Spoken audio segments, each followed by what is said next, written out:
As we head into the spring and summer months, why not add some fresh flavors to your nightly meal?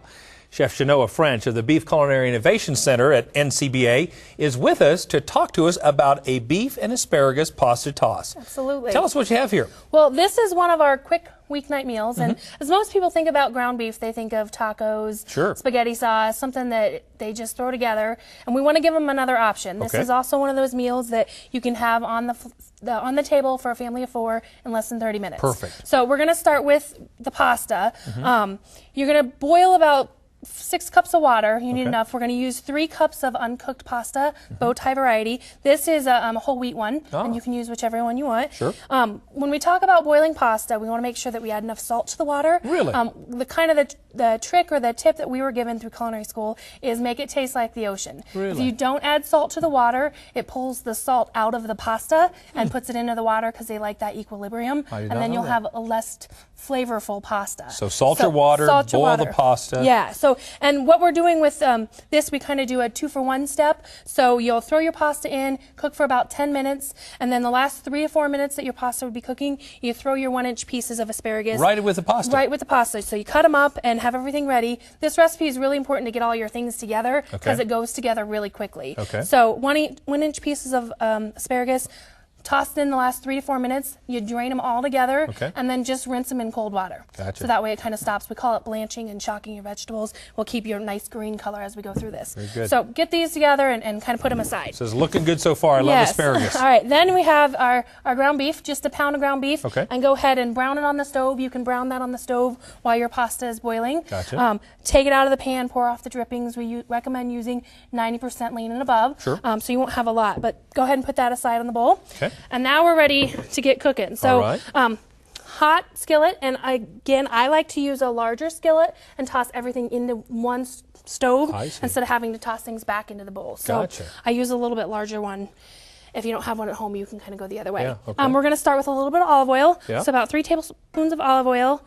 Go ahead and put this in there. If you don't want to use olive oil, you don't have to.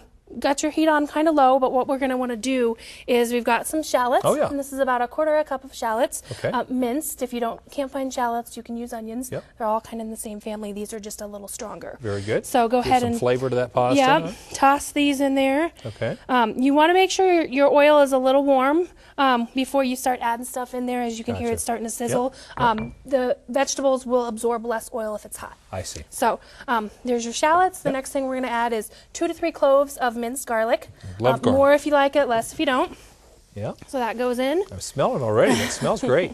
And then to top that off, we're going to do just a little bit of salt and pepper. All right.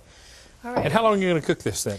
You know, this is quick, so it kind of depends on how hot your pan is. You're going to want to, as we talk about either sweating or kind of reducing down those, you want to bring out their flavor by the heat. And you almost want to make your shallots that translucent, as you can start to smell them.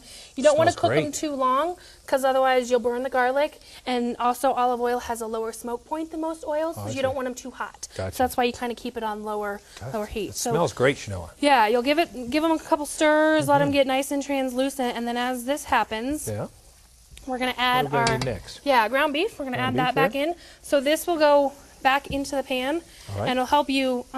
It's going to start heating back up. You want to make sure this has probably only been out of the pan for maybe 10 minutes as you work through. Still warm. So you kind of want to mix all your garlic and the shallots through that. Get a little bit of the olive oil and the salt and pepper all incorporated. It smells great. That's outstanding. So once you're there, and I talked about, we're going to do all of this will go into here. In the same, Yeah, if your pan's not big enough at home, then you can go the other way. That's great. So what I'll do is I'll slowly slide all these guys in there. And the olive oil is kind of working as your sauce that's in there. You can throw that right down there. So, and this comes the toss part. So you can either do it in a big bowl or That's right. Or I do want it to see in you skillet. kind of tossing it on the skillet, maybe. I don't know if the skillet's quite big enough. I'm going to end up with pasta tossed all over the counter, Kevin. That's so you'll toss this all together, and you can either serve it family style directly out of the skillet, or you could portion it up.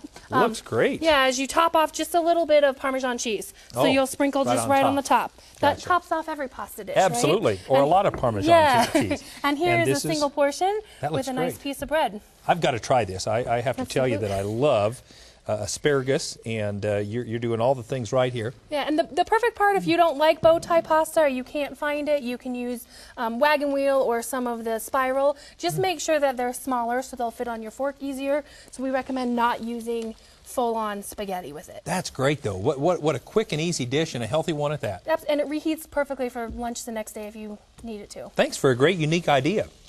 For this recipe and others featuring great tasting beef, head to our website at cattlemantocattleman.org.